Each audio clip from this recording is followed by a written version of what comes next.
Nusu fainali ya mkondo wa pili wa ligi ya mabingwa barani Ulaya kati ya Inter Milan dhidi ya Barcelona imepigwa hapo jana na kushuhudia mechi ya aina yake. Dakika 45 za kwanza Inter Milan anaenda kwenye vyumba vya kubadilishia nguo akiwa anaongoza 2-0. Dakika 45 za kipindi cha pili zinarudi na zinakuwa kwa upande wa Barcelona, ambapo klabu ya Barcelona inapata kuchomoa magoli yote mawili, dakika ya 54 na dakika ya 60. Alafu sasa dakika ya 88 wanachukua mchezo na wanachukua uongozi baada ya kupata goli la tatu kupitia kwa mshambuliaji wao raia wa Brazil ambaye ni Rafinha, na ubao unasoma 3-2. Kwenye aggregate ngoma inakuwa ni 6-5. Dakika 90 zinatamatika na zinaongezwa dakika 5. Dakika 5 zinakuwa ni dakika za moto sana kwa upande wa Barcelona, kwa sababu pumzi ya moto inawaendea, na dakika 93 tu kwenye zile 5 za nyongeza basi Inter Milan wanachomoa na ngoma dakika 90 inaisha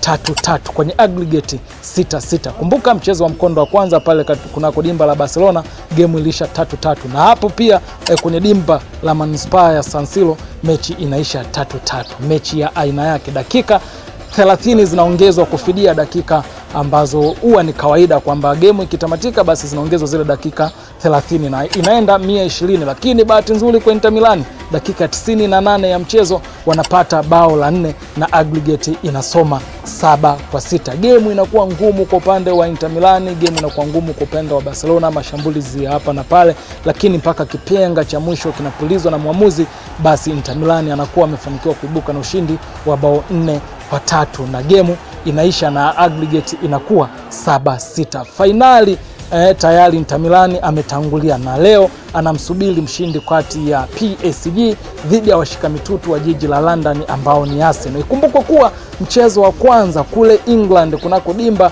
la Arsenal, mchezo ulitamatika kwa Arsenal kukubali kichapo cha bao 1-0. Kwa hiyo leo anaenda kule Paris ambapo mchezo unachezwa. Je, PSG atakubali kutolewa nyumbani? Tayari Inter yeye ameenda. Leo ni PSG dhidi ya Arsenal. Nani kumfuata Inter Milan?